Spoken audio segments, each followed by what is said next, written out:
Cillian Murphy as Oppie is insanity. The level of detail into his character is insane. For the majority of the movie, I forgot that I was watching a movie. I felt like, am I in this world? Like, it was almost like they captured it in real time because it felt I so felt like it was real. a dream. You're engrossed right? into it. Yeah. And that's the thing, and I think that's something that's so rare to Nolan, where it's like,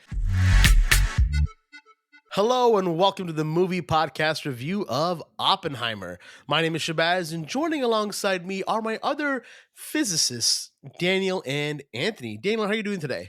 I'm doing well. It's funny, we're recording this during a massive thunderstorm right now, and I'm hearing the ripples in the air, and it literally sounds like an atomic bomb is being dropped far away from here, because I'm just hearing the echoes of it and the rumblings of it. It's really scary, and for the movie that we are talking about today, I can't think of a more fitting environment to be recording in. Maybe something less scary would be better, I personally think. Maybe, or if we go to the Trinity, test site, who knows? Well, Yeah, I don't want any if you're radiation. watching this right now, we are the Holy Trinity. Shay's like the Father. There you go. Daniel's the Son, and I'm the And Holy you're the Spirit. Holy Spirit. You're the Holy Spirit. You are dressed in white right now too, so it makes Yes. sense.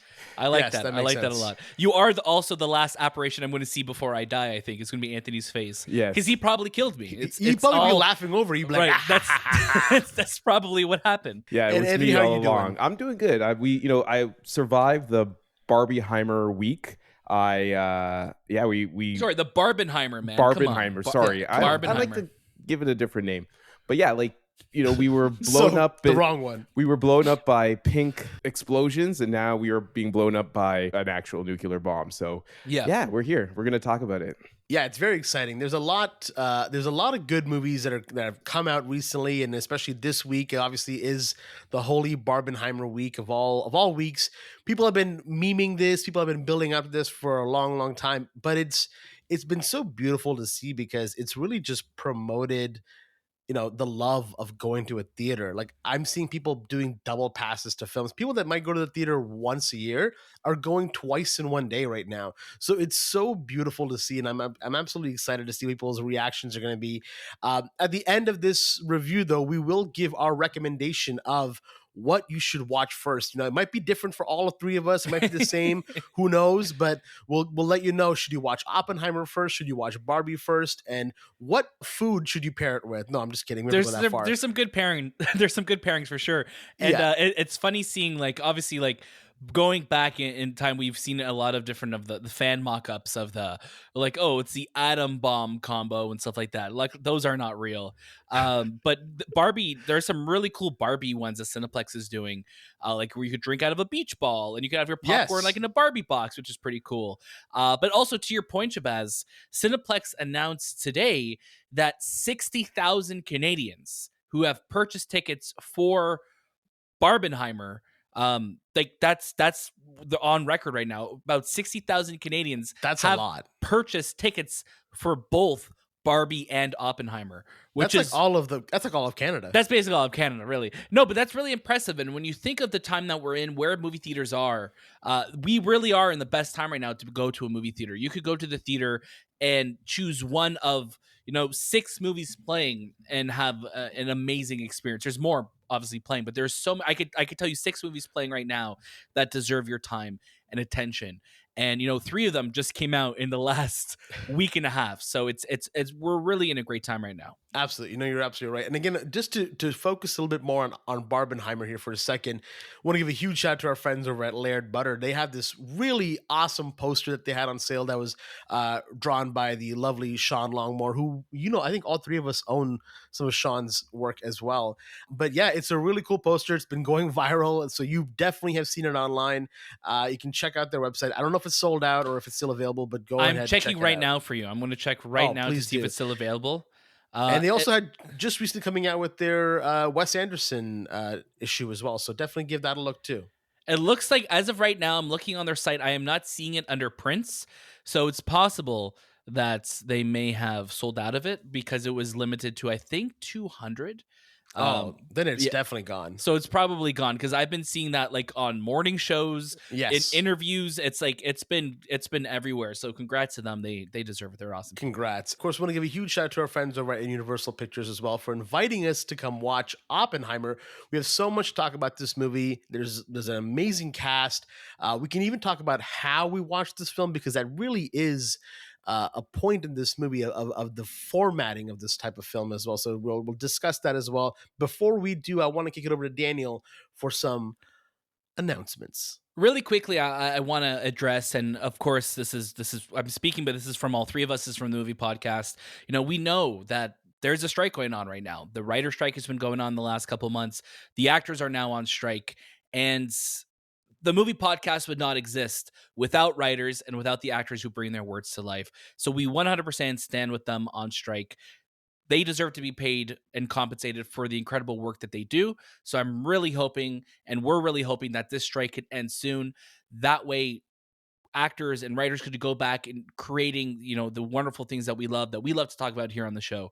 So we stand with them 100%. So we are obviously talking about this from a critical standpoint from the movie podcast for our review. So this, that's what you're going to expect from us. We're always going to be open and transparent about how we're watching things, why we were invited to things. We are movie critics as much as we don't like to think of ourselves or kind of have those hats on. Just a couple of cool dudes, We're Yo, man. Hold on, I'm not a critic, couple, man. cool You said I'm not part of that life. We're different. We're but, different. I'm not part of that. But again, at the end of the day, we do have review in the title of this. We talk about movies. We talk about movies. There you go. And we're going to talk about a lot of movies. And there are so many movies that we talk about in previous episodes of the show. We were talking about, all the incredible movies that are out right now that you could go and watch. Barbie, check out our review for that. Go check out Mission Impossible Dead Reckoning. We have a review. We have our interview with Henry Czerny, a.k.a. Kittredge himself. We had a great time talking with him. So go check that out and make sure, as Shahbaz said, follow us on all social media platforms. Those are the best places to see all of the stuff that we have going on, the great videos that we're all making, and just seeing what's going on with those crazy fellas down at the movie podcast. Couple of crazy cool dudes. That's all I know. That's us. Now, there's a lovely cast for Christopher Nolan's Oppenheimer, so do bear with me as I kind of list them off here. Of course, we have the amazing Cillian Murphy playing J. Robert Oppenheimer. You have Emily Blunt, Florence Pugh, Matt Damon, Robert Downey Jr., Rami Malek, Ben Safdie, Josh Hartnett, Dane DeHaan, Jack Quaid, Matthew Modine, Kenneth Branagh, David Dastmalchian. Yes. I got it. Jason Clarke, Gary Oldman, and of course, there's so many more. Oppenheimer will be releasing exclusively in theaters on July 21st, but you already knew that. This is a Nolan film.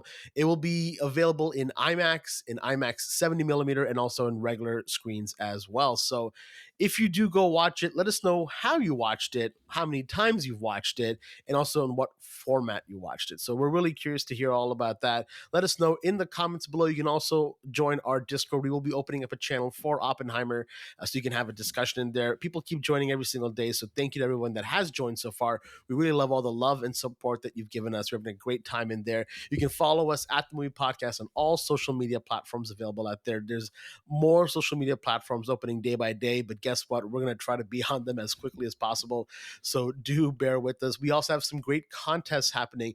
You could have been one of the lucky people that got to see Oppenheimer early with us as well. That was part of the deal. You get to watch the movie and you might get to see us. So sometimes our contests, they play out like that. So check out our Instagram, check out our Twitter, everywhere you go, because guess what? That is the spot to be at. Without taking up too much time, I do want to kick it over to our first reaction because I know that there's a lot to talk about this movie. There's 3 hours and 9 seconds of movie here, and there's going to be a lot of thoughts and a lot of theories on it. So Daniel, please give us your first reactions to Christopher Nolan's Oppenheimer. Let's make this review 3 hours and 10 seconds, just so we could outdo the movie. Listen, Oppenheimer is one of the most important films ever released. And I say that as someone sitting in a movie theater with you three in the front row, mind you. We wanted to be the first ones to see it. Oppenheimer is one of the most important movies ever released. And sitting there in the movie theater, watching it, not in 70 millimeter or not in IMAX, because that's something that we'll talk about a little bit later. But watching it and having that overwhelming feeling of being terrified, not because of something was going to jump out at me and scare me, but because what you were watching is history. It happened. And sitting there experiencing that and feeling the weight of these actions that we're not that far away from. Like these are things that happened 80 years ago.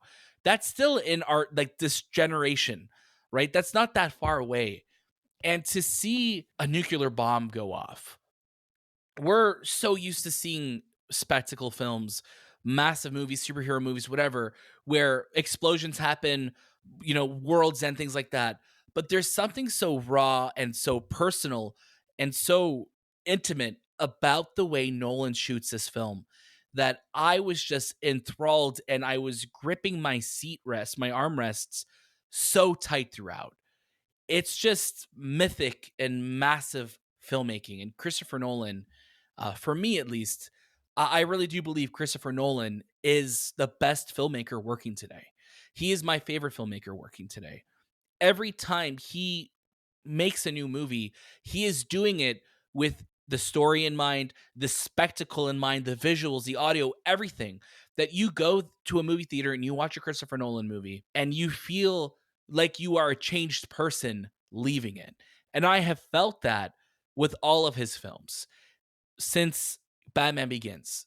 And I've spoken about that movie on the show. I've spoken about how The Dark Knight changed me and put me on the path of movies and all of that. But every time you leave a Christopher Nolan film, you feel like, I just watched, this is what I think of when we think of cinema. This is what we think of when we think of movies that will stand the test of time and are important and that matter and people will remember. And you look at the performances in Oppenheimer, Cillian Murphy really getting his first leading role in a very long time. Obviously, he kills it on Peaky Blinders, and he's always Nolan's support in his supporting cast for all of his films, basically. What a performance he gives in this. And he almost has the face of someone who has the weight of the world on his shoulders, literally.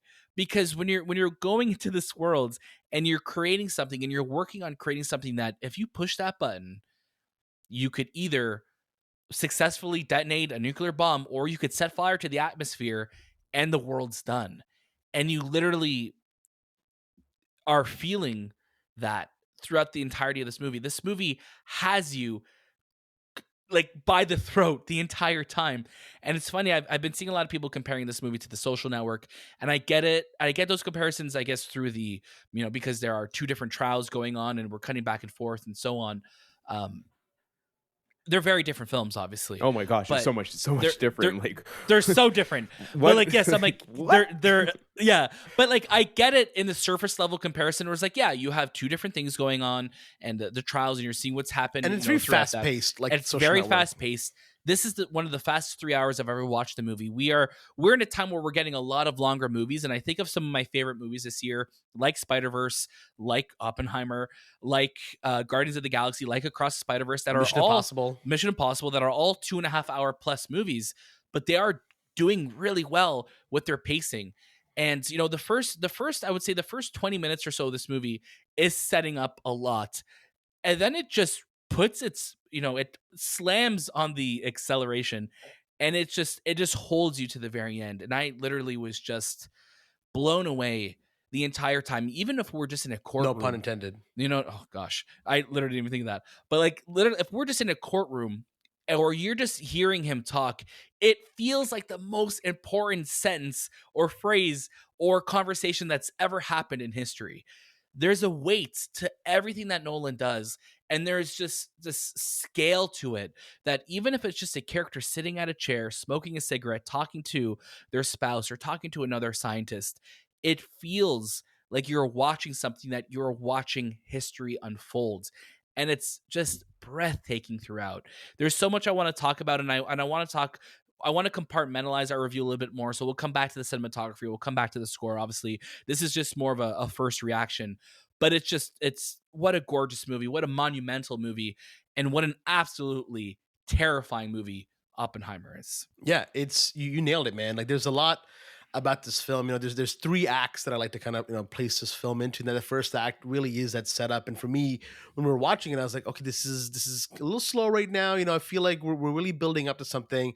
And then when Act 2 kicks in, it starts going so fast. You're like, oh my God, I'm not ready for this movie. And Act 3 kicks in and it's just blowing you away, literally. It's masterful. Oppenheimer is masterful. There's a beautiful, beautiful, haunting scenery in this film. And I think everybody's performance in this movie, no matter how big of an actor they are, they might have the smallest of roles in the grand scheme of the film, but they leave such an impact. You look at someone like Rami Malek, who in the first two acts of this movie really isn't there, and then kind of just has one scene and just floors you, and you're like, oh my God, we were waiting for this guy to talk, and this is what he has to say. It's incredible. You keep hearing about Cillian Murphy, you keep hearing about Robert Downey Jr., Matt Damon. They're all fantastic. I think one of the unsung heroes of this film, though, is Emily Blunt, because holy shit, she absolutely kills it. She's so good in this movie. She's terrifyingly good in this movie.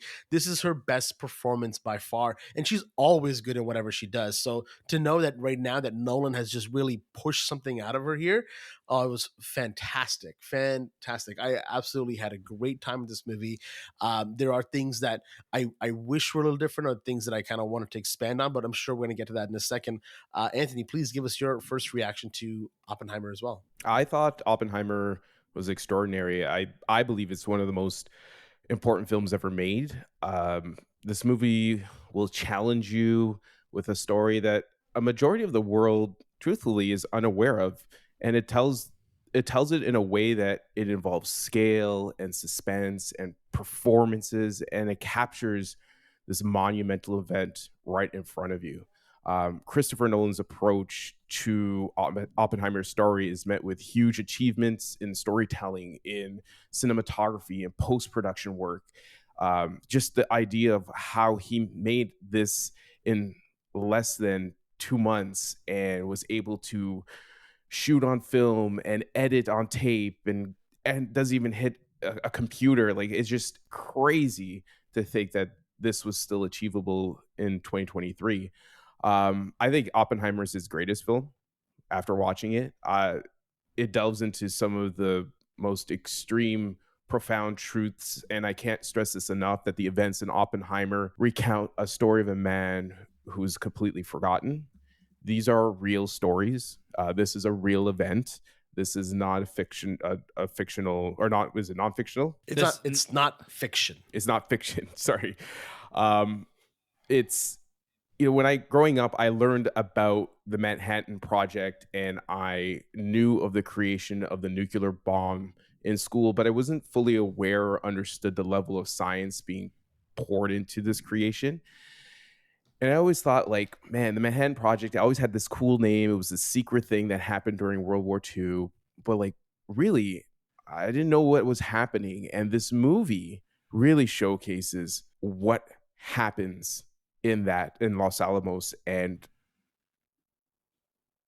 what they achieved as scientists was God level significance. Like, they created something that wasn't, I don't even believe should have been created, because it was just unreal. And you see that fear, right? And I love that we get to explore that, where it's like, they know once they've created, like, should we tell the Nazis that this is possible? Like that's like, when you think about that, it's like, hold on, you want to tell the people you're fighting that you just did something world changing, but you're doing it to warn them because that's how bad it is. Like, think of that. It's scary. The whole film is literally a horror movie. Yeah. And like Nolan captures all of that, and he builds a story that's non-linear, and the most Nolan possible way of telling this story, and you're captivated for like 3 hours. Like, when I tell you, my eyes never left the screen, like a kernel never left my mouth. Like, it was just I just constantly was so focused. He was eating popcorn. I was eating popcorn. Oh, it never felt like, I never looked off screen. I was completely captivated. You were. And there was, I can attest to that. This is a movie that's not a lot of it's like really story driven, but Nolan knows how to edit a story in such a way where you're just continuously, connected to it. And the way he goes fast forward and back in time, and then to the moments where they were in Los Alamos building this bomb is just absolutely fantastic. Cillian Murphy as Oppie is insanity. The level of detail into his character is insane. For the majority of the movie, I forgot that I was watching a movie. I felt like, am I in this world? Like, it's almost like they captured it in real time because it felt I felt like it was a dream. You're engrossed right? into it. Yeah. And that's the thing. And I think that's something that's so rare to Nolan, where it's like, I 100%, because there's two things, Anthony. I'm so sorry to interrupt. No worries. There's two things that we do in movies sometimes, that when we really love a movie or we really don't like a movie is when we don't talk to each other. We didn't really talk to each other last night, but it's also because I felt like we were all in a dream together watching this. Yeah. Like, you feel transported, and that's what I think Nolan tries so hard to do, is really make you feel like you are in it. It also felt like we didn't want to interrupt the movie. Like, there was a point where like I wanted to say something to you, and I was like, no, they're talking right now. I feel like I'd be rude. Yeah, exactly. Yeah. I felt so immersed that I felt like I was part of this event captured in time. It was just a feeling. And again, we didn't watch it in the way Nolan wanted us to watch it. So I feel like if we even watched it in IMAX 70 millimeter, it would have just been like so engrossing. It would have just sucked us in. But this is a fantastic film. Like, Cillian's performance makes you. It's almost like his eyes are so piercing in this film. Yes. And I can't imagine what it's like to see it in IMAX. And I know Hoyte van Hoytema, he wanted to take this medium of IMAX and make it more of an intimate feel. And I just can't wait to watch this in IMAX just to feel even more engrossed into it. But it's a fantastic film. I think it's his best. It's so beautiful. The whole movie, just every frame of this film, you've watched the trailers and you see just kind of how it looks. It doesn't even begin to describe the experience. And again, I so wish we had the opportunity to watch this in IMAX 70 millimeter. We are very lucky here in Ontario that we currently have 2 operational IMAX 70 millimeter theaters. Would have been 3, but one's under renovation right now. So again, we're very lucky to have this as an opportunity. And I know us 3 are going to go watch it in that format as soon as possible. The tickets just keep selling out because you really, while watching yesterday, I'm like, I can only imagine how much better this would look, because it looked good for sure. But that's, I guess, my only gripe with my experience was that I know that it can look better. Like, there was just this level of immersion that gets created. I think back to when, Daniel, you and I got to see Dunkirk, the opening first frame of that movie. You and I audibly went, oh shit. Like, we were shocked. It's scary, right? Because it's just soldiers walking down a street. Just paper just floating in the air. But when you see something that feels larger than life, you are literally looking at something, like, instantly you're just like, I'm in it. And then that's all I'm seeing, and you are there. And that's what's so amazing with IMAX. And that's why I so wish we got to see it for the first time in IMAX. We're going to see it in IMAX. We are going to see it. We have to see it. We have to see it. We're going to see it in IMAX. So I'm not worried about that. Shake on it, guys. Yeah, it was we're gonna. I don't like that. I don't like that one. Someone's gonna Photoshop. Someone's gonna Photoshop something there. We're going to see it in IMAX, and I'm not worried about that. But it's just funny that we didn't even get to see it in proper 70 millimeter, because that was the thing. We're going to see. We watched it on an Apple Watch. That was the weirdest part about it. Someone just had their wrist up. Yeah, but apparently, there was technical issues, or it got lost by FedEx.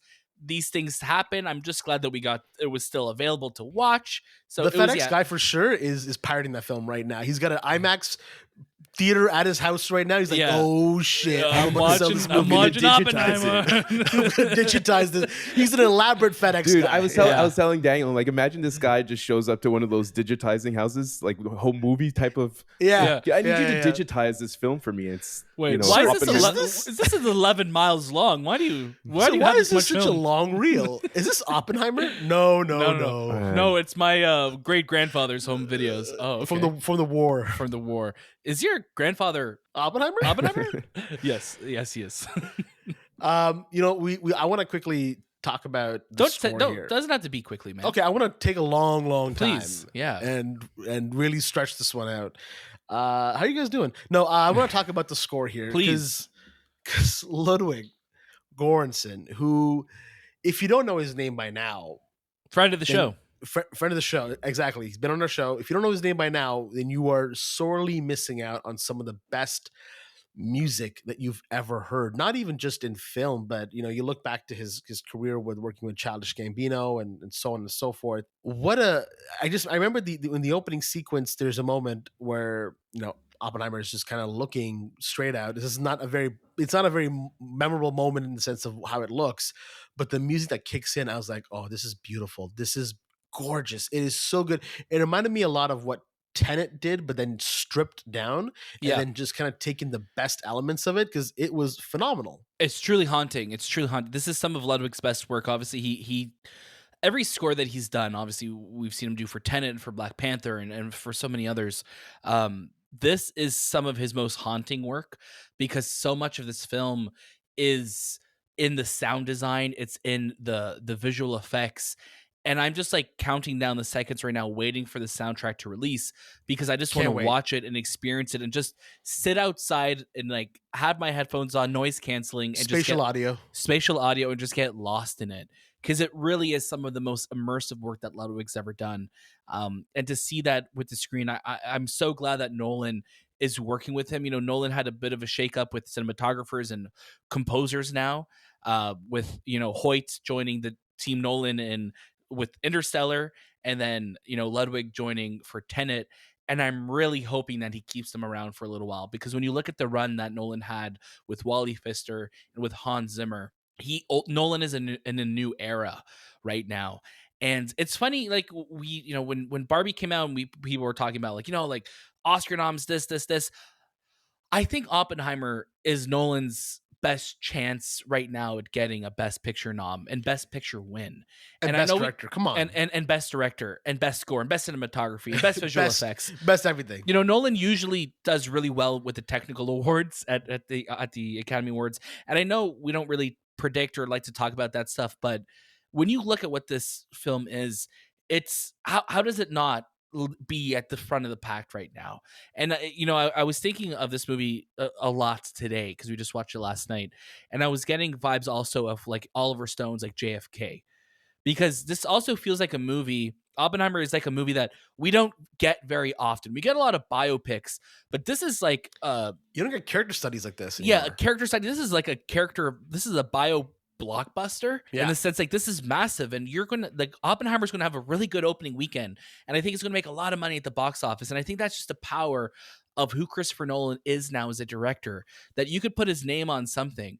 You're telling a story about the creation of the atomic bomb and of Oppenheimer, who a lot of people really don't know or think about today. And we know that, and there's a line in the film, obviously I don't want to spoil who said it or when it's said, but like people don't care about who made it. People care about who dropped the bomb, right? And now that we're getting something that's very much a deep character study told on this scale, we need more movies like this. And I'm so happy that Nolan is out there leading the charge, on the technical side, on the sanctity of what cinema and what movie theaters should be. I'm so glad Oppenheimer's getting 3 weeks in IMAX exclusively. One, so we could have time to go watch it, but also so that people could go. And I'm so glad that this is, really filling up IMAX screens. Like, it is very hard to get tickets for it in IMAX. And I think that's really cool. Like, because for a movie, you would expect that for superhero films or other big blockbusters, but not for a movie like this. And it's awesome that it's happening. I also really wanted to talk about some other performances in the film. Florence Pugh, I think, not in the movie a lot, but anytime she is on screen, she is just so captivating. So captivating. She is wonderful in this movie. And I'm just like, man, she has like this old Hollywood feel to her. Like, she just feels like an actress from another time. And seeing her in IMAX, or just shot with IMAX, but seeing her, you empathize with her character a lot too. You do, and she just looked incredible and just sounded incredible and just performed beautifully. but also Robert Downey Jr., who steals every scene he's in. He is one of the greatest living actors right now. And I think getting to see him really act, and not to say that what he did at the Marvel or Avengers wasn't that. He's incredible in those films. He brings so much of those movies. But seeing him in a performance like this is so different. And I'm just like, man, I just hope Nolan and Downey keep working together. Like, just like he keeps bringing Kenneth Branagh back or Cillian Murphy, Nolan and Downey, like, stay working together, because you're creating incredible work. No Michael Caine in this one. I mean, not that we saw or heard him, which is a huge deal for Nolan, because Nolan's had Michael Caine in pretty much everything from Batman Begins. Even in Dunkirk, he was a voice on the radio. So to not have him in this, I literally thought at one point the camera would pan, maybe Michael Caine just like, a bomb, huh? Yeah. That's the line that he wrote for him. A bomb. I was just searching it right now, and someone's like, yes, he's actually in it. He voices the explosion. I'm like, oh, yeah, exactly. That's exactly what I see. God. But you know who else? Sorry, really quickly. I know that you were also shouting out people. Josh Hartnett. Yeah. Wow. Where what you been, buddy? Performance, man. Yeah. What a performance. He's in this movie a lot, and he is so damn good in this movie. I was like, damn. Like, he got to be part of 2 World War II films. You look back at Pearl Harbor, you look back at this now, it's like, man, this guy's just killing it. Yeah. Mm-hmm. I think the whole cast, like every single person who had a line in this film, gave it their all. I think they knew the amount, what this movie meant to Nolan and what this movie means in the grand scheme of cinema. I think they all knew what had to be done, and they all brought their A game. Kenneth Branagh, Benny Safdie, Their A-bomb game. Yeah, Matt Damon, Matt Damon. And he sells it. He's so good, and I love. You believe him. Did you guys see that news story that came out? He's like, yeah, like I was in like couples therapy with my wife, and like I made a promise to her that like I would take a break from acting unless Christopher Nolan called me, then I'd go, and here he is. But I love that Nolan spoke a lot about the scientists that were assembled at the time, and we were talking about this together, and he was saying that like the scientists who were assembled really were like the rock stars of their time. And I like that Nolan actually cast a lot of well-known actors for these roles, even if it's for just a scene, because immediately when you see them and you recognize them, subconsciously you're just like, oh, this person's important because I recognize them. I know who they are. Yeah. And then you're hearing these names, and it's funny. Time works in a very funny way. And obviously it became such a funny thing online with Einstein in this movie. Oh, the way the crowd cheered when he showed up on screen, it was like Avengers level. Yeah, it's like Nick Fury showing up at the end of Iron Man. It's like Einstein showing up, which is like, oh my god, Einstein. But it's just cool because like you think of these characters, you think of these people, they're real people, as such mythical beings at this point, such people in history that almost don't feel like they were real people. But you see them and you see the time period that they lived through, and it really is something special. It's really, really cool. And this is a movie that I think a lot of people will watch and go back to and remember and rewatch and get something new from it every single time. I was saying to you guys that I watched a documentary about the building of the bomb, and they had I guess that time there were still scientists that were still alive, and they interviewed them, and I was watching it, and then I would look for their names and then put them into IMDb search to see who's playing them, and like literally every scientist, and there was like 4,000 people on the building of this bomb, but like the majority of these scientists all have their name connected to a great actor who's playing them. I think, and even if it was just for a scene or for a bigger scene, they all like I said, they all took part in this history making film to make sure that I think that like I don't know, I didn't grow up in that time period, so I don't know what these scientists look like because it wasn't part of my world and I was so far disconnected. But I'm always really interested in history, especially anything that's happened during World War II. But it was amazing to see these scientists be played out and have their time on screen, and to be told like to have their story told, and just I think it's just again it restarts that history and keeps that history going. I think a lot of people will come out of this saying, okay, I want to learn more about these people and what happens in the future after Los Yeah. Alamos and after Oppenheimer. But yeah, man, like the things that they were able to achieve with this film is absolutely phenomenal. Yeah, I've been oh, sorry, go ahead, Shay. No, I was just saying visits to the library are gonna spike dramatically. Yeah, or like just like the Wikipedia entries. Like I wish Wikipedia would be like, oh, look at the spikes of people going to this page today. But yeah, it's like Anthony. I've been watching a lot of World War II movies leading up to this film. I've been watching a lot of different documentaries and YouTube videos about Oppenheimer. There's a really great PBS one that I really enjoyed. But yeah, I think what's also interesting with Oppenheimer, with Christopher Nolan's perspective, and and when he wrote this script in the first person as well too, this is not a movie that glorifies Oppenheimer either. And I think that's really important, because I think it's easy to have a lot of discourse around who his character is and why he's responsible for some of the greatest atrocities that exist in this world. The fact that nuclear bombs exist in this world come from what he was leading in with the Manhattan Project and everything, right? And when you think of what happened in Japan twice, like it's disgusting. And I like that we get to see um, Cillian Murphy's performance have that weigh on him, and see it literally eat away at him as a character. That literally, there's multiple times in this movie that characters tell him to eat because he looks so just like a skeleton. This movie is not glorifying what's happened. It's makes it this is like a cold bucket of water to the face, in the sense Mhm. of like, you're going to leave Oppenheimer with your heart in your stomach, and because you're going to feel so just like, holy shit, like this is the world we live in now because of what happened here.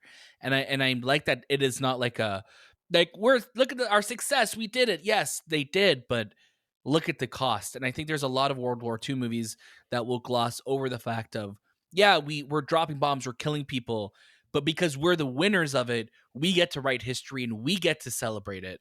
But there's a very dark side. Such a dark side to this movie, of grappling with the fact that Oppenheimer really is one of the most important people who's ever lived, and the world we're living in is a post Manhattan Project world, and that's just the reality of it. And you're going to leave Oppenheimer feeling like, I think, a little more scared than you were going in. Truly. Yeah. I'm glad you said that, because you're right. In the movie, when they're cheering and they're happy about it, in other movies about stuff like this, that moment is meant to feel joyous, but Yeah. you're seeing the reaction of Oppenheimer. You're seeing Cillian Murphy's eyes just sunken in, really, like, just probably living off of cigarettes and apples. That's all he probably ate. Yeah. And you look at him and you're like, this is not a moment to be proud of. This is such a devastating moment. And you start to feel the weight of that. And it, like, I don't know. Like, you look back at this film, you keep thinking about this movie over and over, and it's like, there's no way you can watch this movie once and be satisfied. You have to watch this movie over and over again. Yeah. Because that's the only way you'll be able to understand the depth of the severity of what happened. Mm-hmm. I it's hard to understand what the thinking was. We weren't at war. Oppenheimer knew the Nazis were building a bomb. He was Jewish. He knew what Hitler was doing. There was a lot of people, a lot of scientists that were Jewish as well, who came from other parts of the world that dealt with fascism and communism. The idea of like being slaves, and so there was a lot of thinking that goes behind why this bomb was ever created. You think this bomb was created to save the world, and in many ways, maybe it has. Like, now that we have these bombs, and it's never happened before, it's never happened after, except like there was the close call during the 60s when it was the Cuban Missile Crisis. But it's interesting that maybe if this bomb wasn't created, where we would be, Right. would it just be more war? Or now that we have something that destroys us, do we understand the consequences Right. of those things? Or So, would another nation build it first yeah. because we decided And not I to, think right? that Like 100% would have happened. that's so scary, right? And I like that. Again, I'm saying I like that. I respect that this movie didn't showcase things that you would expect other World War II movies to show. You're not seeing gratuitous amounts of violence in this movie. There really isn't anything that we see of the front or any of the war, of the battle itself, because that's not what this movie is about. You just see the horrifying and earth-shattering change that comes with the consequences of building something that could destroy the world. And isn't it crazy that alone, like just the notion of knowing what's happening is scarier than not seeing it. Like Yeah. you think about movies that, really have to show you to get you scared. In this movie, they just have to tell you, Mhm. and then you're horrified. You're absolutely horrified from that Yeah. point on. What a film. Unless you have anything else to say, guys, maybe we can jump over to our final recommendations and then give our recommendation of what order you should watch Barbenheimer. Sounds good. Yeah. Daniel, let's kick it off to you. What would you like to give our final recommendation for Christopher Nolan's Oppenheimer? Oppenheimer is Christopher Nolan's most important film. It's his most terrifying film, and it really cements Mr. Nolan as one of the greatest directors to ever live, to ever make movies. Oppenheimer is a real gem. Thank you for that. Anthony, what about yourself? Oppenheimer is a real gem for me as well. It is an important film. I don't recommend going in blind. I think you should have a little bit of an idea of what you're watching. So maybe do a little bit of research, understand it, because there is a lot of dialogue and there's a lot of political stuff that goes behind the scenes. But it is very important to know, I think, even for yourself. And this movie is not meant for everyone, right? Like, it's not meant for every single person. Uh, its subject matter is very serious, and just like Schindler's List was very serious, this is very serious. And I think if you do your due diligence and you do a little bit of research, you will understand why it's so serious. And what we got on the big screen showcases everything that you will not get in those Wikipedia pages, just the dramatic aspect of it. And also it being shot in IMAX and just being immersed into it. It is a real gem. And yeah, that's it. That's all I can say. No, it's perfect. And I'm right there with you guys. It's a real gem. This is a very important film. It's a very intense film. It's a very heavy film. So for that reason as well, if you're looking for your Barbenheimer recommendation for myself, I would say do Barbie first, because that's light. It's so much fun. No, I'm serious. Do it What? first. Yeah, because the weight of Oppenheimer is so intense that even if you try to watch Barbie after, you're going to be like, all those people died, huh? Like the whole time. Like, I'm just like, I wouldn't be able to focus. If it was me personally, I wouldn't be able to focus on Barbie because I'm still reeling in from You know what? Oppenheimer. I respect that, because yeah, Oppenheimer is such a gut punch at the end of the movie. You want to go right to bed after. Yeah, you almost want to go home and marinate on that. So I totally respect if people do Barbie first. I didn't really think of it that way until now. So I'm like, yeah, like you definitely would. I mean, you definitely would want to pick me up. Don't get me wrong. If you like afterwards, so you could go either way. But I totally understand what you're saying though, too, Shay. Because if you want this movie to marinate with you, I don't know the mindset that I would be in. You know, luckily we watched Barbie first and we watched Oppenheimer a couple days later.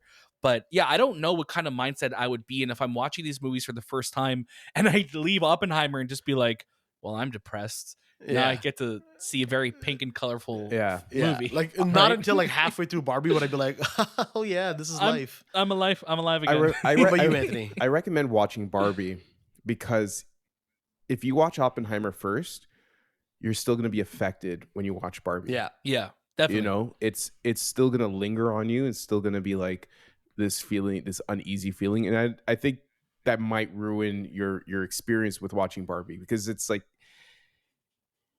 it's so joyful and it's so bubbly and poppy and it's just beautiful to see. And I would say watch Barbie first, go to the party, and then watch Oppenheimer and be the downer after the party. and just be in depression for the next for the rest of summer. For the rest of sad boy summer. But again, like it's a beautiful film. Like I think you gotta find a way to watch it in IMAX, because I think that's one of the only ways to watch this. There are lighthearted moments in this film, even though the subject matter is very serious.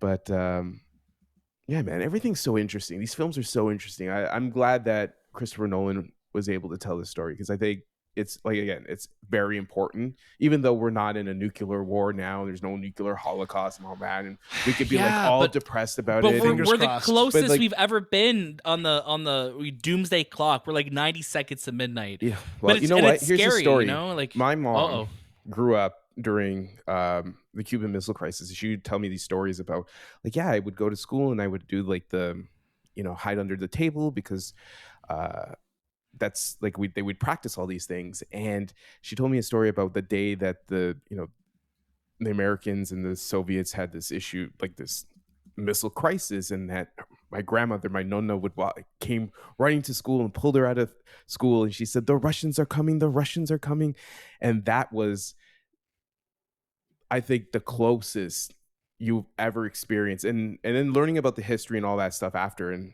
I think the two presidents, JFK and I forgot the Russian, Khrushchev or something, how they realized, like, man, we can't do this. We were just, because there's no sense, because who wins when you kill the whole world? Like, who wins? It doesn't make sense. No. But yeah, man, that's scary. I think that was more scarier than now, because it was real. It was very, very real at that time. Yeah. Wow. Very intense. Yeah. Well, to bring it home, I want to give a huge shout out to our friends over at Universal Pictures for inviting us to come watch this movie. We are definitely going to go see it again. So I'm sure we'll give our thoughts on a main episode about what our experience is like watching this in IMAX 70 millimeters. So that's going to be a very, very interesting discussion. And again, if you have seen this movie, or you're going to watch this movie, or you're doing Barbenheimer this weekend, let us know which order you watch the movies in by either commenting down below, tweeting to us, writing a comment on our Instagram. But one of the best places to do it, where you're going to get an immediate answer, is our Discord, because people are joining that thing like crazy. So go ahead, join our Discord, have a conversation in there about what you think about this movie and whatever else we've talked about today. Oppenheimer will be released exclusively in theaters July 21st. So go ahead, give it a watch. You've got all three of our seals of approval here. So it's going to be a great film. You're going to have a great time with it. That was This Time with the Movie podcast, and we'll see you next.